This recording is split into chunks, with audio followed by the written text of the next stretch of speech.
የህግ ባለሙያም ሆንኩኝ አሉ መሐይምም ሆንኩኝ ተማርኩ ባሏን የመጠርጠር መብቴ በህግ የተጠበቀ ነው። በዚህ ሀገር የወንጀል ምርመራና የፍትህ ስርዓት ያለመተማመን መብቴ የተጠበቀ ነው። ከፎቅ ወደቀች ተባላችሁ እንጂ አይታችኋል። ሊነግረኝና እንዳምን የተፈለገውን መረጃ እንደወረደ ያለመለወጥ መብቴ የተጠበቀ ነው። ከፎቅ ላይ ተገፍትራ ከሆነስ ተገላ፣ ከዚያ ደግሞ ከፎቅ ላይ ተወርውራ ከሆነስ እንደ ሰው ጠይቃለሁ። ስንት ወንጀል በፖለቲካም ይሁን በገንዘብ ጣልቃ ገብነት ተድበስብሶ አልቀረም? ስንት ወንጀል በማስረጃ ማጥፋት ተቀብሮ አልቀረም? በዚህ ምድር አዲስ ነገር የለም። ፍትህ ምድል ነው። ሞቷን ያረዳን ሶሻል ሚዲያ ላይ ያለው ወሬ ምንድነው? አንዷለም ይደበድባት ነበር። ከፎቅ መውደቋን ሲነግራችሁ ያመናችሁት ሶሻል ሚዲያ ምን ነው? ይደበድባት ነበር ሲላችሁ ባልሰማላፋችሁት። የፍትህ ስርዓቱ ፖለቲካው ለገዳይ ሳይሆን ለሟች ትኩረት ቢሰጥ እወዳለሁ። ጠንካራ ምርመራ ተደርጎ ሀቅ ቢወጣላት እደሰታለሁ። እኔን ስለ ተጠርጣሪዎቹ ሰብአዊ መብት ልታስተምሩኝ ታጥቃችሁ የተነሳችሁ ሰዎች ደግሞ ልሰማችሁ ዝግጁ ነኝ። እውቀት አይጠገብም መቼም። ልጄ ፍትህ እንዲሰጣ ትፈልጋለሁ። የሞዴልና የማስታወቂያ ባለሙያ ቀነኒ አዱኛ የቀብር ስነ ስርዓት ተፈጽሟል። በቀብር ስነ ስርዓቱ ላይ የተናገሩት አባቷ አቶ አዱኛ ዋቆ ልጄ ፍትህ እንዲሰጣ ትፈልጋለሁ ብለዋል። እንደ ሃጫሉ ፍትህ አታ እንዳትቀር አደራ ላለሁ በማለት ማሳሰቢያ የሰጡት አቶ አዱኛ እኔ አስተምሬ ላኳት እንድትሰራ እንጂ እንድትሞት አይደለም ሲሉ አክለዋል። ቀነኒ አዱኛ ዋቆ ሰኞ መጋቢት 1 ቀን 2017 ዓ.ም ከሌሊቱ 10 ሰዓት አካባቢ ከቤቷ ማብሰያ ክፍል በኩል ካለው በረንዳ ላይ 5ኛ ፎቅ ላይ ለጊዜው ምክንያቱ ባልታወቀ ሁኔታ ወድቃ ለሕክምና እርዳታ ወደ ያኔት ሆስፒታል እንደተወሰደች ባለበት ወቅት ነበር ሕይወቷ ማለፉን የአዲስ አበባ ፖሊስ ያስታወቀው። ክስተቱ በተፈጸመበት ወቅት በቤት ውስጥ የነበረውን ባለቤቷን ድምፃዊ አንዷለም ጎሳን በቁጥጥር ስር አውሎ እየመረመረ መሆኑንም ፖሊስ ጨምሮ ገልጿል። ይህንን መረጃ ያገኘነው ቪኦኤ አማሪክ የተሰኘው ድረገጽ ላይ ነው።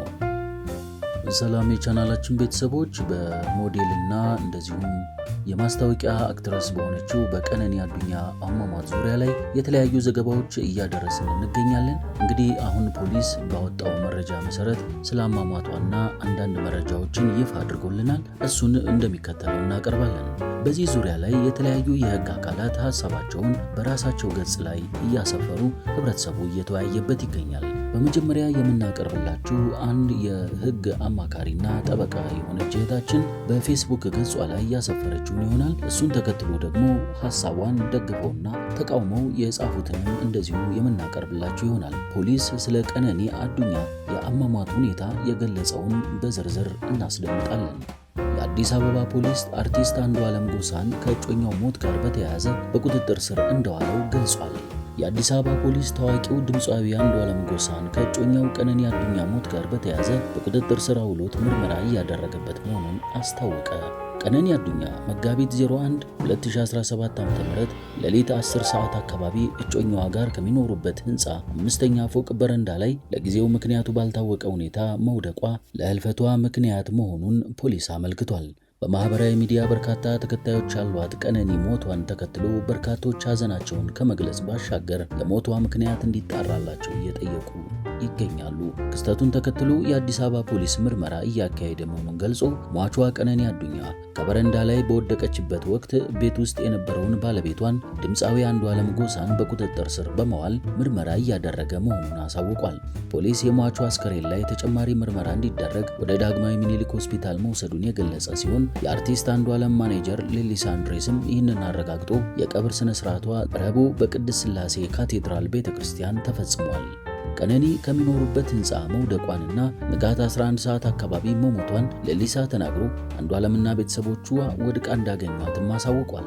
ሌሊሳ ንጋት 11 ሰዓት አካባቢ ስልክ ተደውሎለት ቀነኒ ጉዳት ደርሶባት ሆስፒታል እንደገባች እንደተነገረው ገልጾ እስካሁን ባለው መረጃ መሰረት ከ5ኛ ፎቅ ወድቃ ነው የሞተችው፣ ሁኔታውን ለማጣራት ምርመራ ተጀምሯልም ብሏል። ማናጀሩ አክሎ መኖሪያ ቤቱ አዲስ አበባ አራብሳ ሰንሻይን ተብሎ የሚታወቀው አካባቢ መሆኑን ጠቅሶ ጥንዶቹ በስፍራው ከ1 ዓመት በላይ መኖራቸውም ይታወቃል። ከክስተቱ በኋላ አስከሬኗ በአቅራቢያ ወደሚገኘው ያኔት ወደ ተባለ ሆስፒታል መወሰዷን ገልጿል። እስከ ምሽት ድረስ ከቆየን በኋላ ፖሊስ መጥቶ አስከሬኑን ለምርመራ ወደ ምኒልክ ሆስፒታል ወሰደው። ቀጥሎ ሱሉልታ ወደሚገኙ ቤተሰቦቿ ተወስዷል። የቀብር ስነ ስርዓቷም ረቡዕ ተፈጸመ። ሌሊሳ አርቲስት አንዷለም በአሁኑ ወቅት ለምርመራ በፖሊስ ጣቢያ እንደሚገኝ ማክሰኞ ዕለት ለቢቢሲ አረጋግጦ ነበር። አንዷለም ነው ወደ ሆስፒታል የወሰዳት። ፖሊስ መጥቶ ለምርመራ እሱን ይዞት ሄዷል። ከዚህ ውጪ በማህበራዊ ሚዲያ የሚሰራጩ ወሬዎች አሉባልታ ናቸው፣ አንዷለምን ወደ ፖሊስ ጣቢያ የወሰዱት ቃሉን ለመቀበል ነው ብሎ ነበር። ማናጀሩ በማህበራዊ ሚዲያ የሚሰራጩ የተለያዩ መረጃዎች የተሳሳቱ ናቸው በማለት ወቅሰው ጉዳዩ እስከሚጣራ ድረስ ሰዎቹ በትዕግስት እንዲጠብቁም ጠይቀው ነበር። ጥንዶቹ በቅርብ ትዳር የመመስረት እቅድ እንደነበራቸው ማናጀሩ አሳውቋል።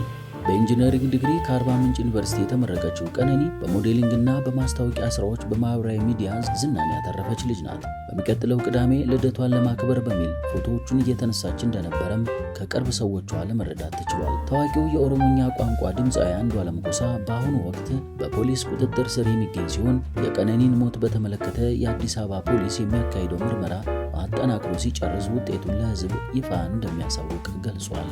በቀነኒ አዱኛ ሞት ጋር በተያያዘ ሰዎች የተለያየ ሀሳባቸውን እየሰጡ ይገኛሉ። ከነዚህም መካከል የህግ አዋቂና እንደዚሁም ጠበቃ የሆነችው እህታችንን ሀሳቧን በተደጋጋሚ አጋርታናለች። ወደ እናንተ የምናቀርበው ይሆናል።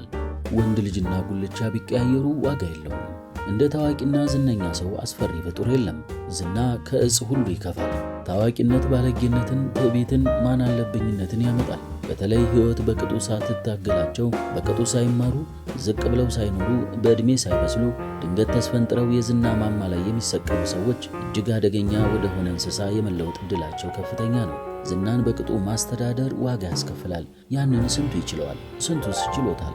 ይህንንስ እውነታ ስንቱ ያገናዝባል? ይህንን ጊዜ ስንቷ ዘገምተኛ በዚች ልጅ ቦታ ለመተካት በልቧ እያዘገመች ነው። ከጥቃት ጋር ተለማምደው እንዲኖሩ የተገደዱ ብዙ ሴቶች ወይንም ይገደላሉ ወይንም ራሳቸውን ያጠፋሉ። በሰላም ተለያይቶ በሰላም መኖርን ባህል ካላደረግን፣ ፍቺ በዛ እያልን ከበሮ እየደለቅን በሰላም ተለያይተው በሰላም የሚኖሩ ሰዎችን ማንጓጠጥ ካልተውን፣ ፍቅር፣ ግንኙነትና ትዳር ብዙ ሴቶቻችንን ማሳጣቱን ይቀጥላል። በቤተሰቦቿ፣ በጓደኞቿ፣ በወዳጆቿ ቦታ እኛ ብንሆን ኖሮ እሷን መረዳትና መርዳት እንችል ነበር ወይን? ምን ጎደለሽ? ይህንን ከመሰለ ትዳር እንዴት ልውጣት ያለሽ? ወንድ ልጅና ጉልቻ ቢያቀያይሩት ዋጋ የለውም። ሁሉም አምባገነን፣ ሁሉም ሴሰኛ ነው። አርፈሽ ተቀመጪ፣ ጊዜ ስጪው ይባላል፣ ይሻላል፣ ወዘተ። ሐቁን ያውጣልሽ፣ ነፍስሽ በሰላም ትረፍ አንቺ ሴት።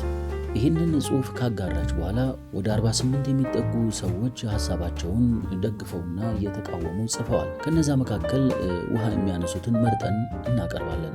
እኔ ደግሞ ከጽሑፎችና ከስፔኩሌሽንሽ እንደ ታዋቂና ዝነኛ ሰው አሳዛኝ እንደሌለን የተረዳሁት። ለወትሮ በእናንተ የህግ ሰዎች የምትጠቀሰው ኢኖሰንት አንቲል ፕሩቭን ገልቲ የምትል ሐረግ ለፖለቲካል ኮሬክትነስ ያህል እንኳን ለዝነኛ ሰው ትነፈጋለች። ወድቃ ሞተች እንጂ ስለ ሞቷ ምክንያት የታወቀ ነገር የለም። ግን ህግ የምታውቂዋን እንኳን ከመደምደም አልመለሰሽም። አዙሯት ልትወድቅ ትችላለች። ራሷን ለማጥፋት ልትወድቅ ትችላለች። በሰው ተወርውራም ልትወድቅ ትችላለች። ትናንት ስትጨፍር ታይታ መባሏ ራሷን ላለማጥፋቷ ዋስትና አይሰጠንምና በጣም ደስተኛ መምሰልና መሆን ይለያያሉ። ብቻ ነፍሷን ይማረው። በሰው እጅ ከሆነ ፍትህ አይራቅባት። በመጀመሪያ አምላክ የዚህችን አንድ ፍሬ ልጅ ነፍስ ይማረው።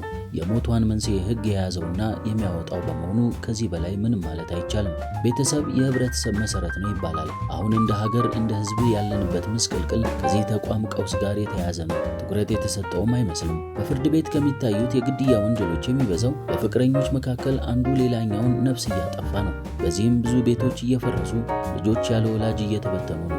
ለዚህ ማንም ዝግጁ አይደለም። ችግር ሲፈጠር ተነጋግሮ መፍታት፣ ልፍ ሲልም በጓደኛ፣ በቤተሰብ፣ በሽምግልና፣ በሃይማኖት አባት መፍታት ታሪክ እየሆነ መጥቷል። ወላጅ በልጁ የፍቅር ግንኙነትም ሆነ በትዳሩ ውስጥ ባይተዋር ነው።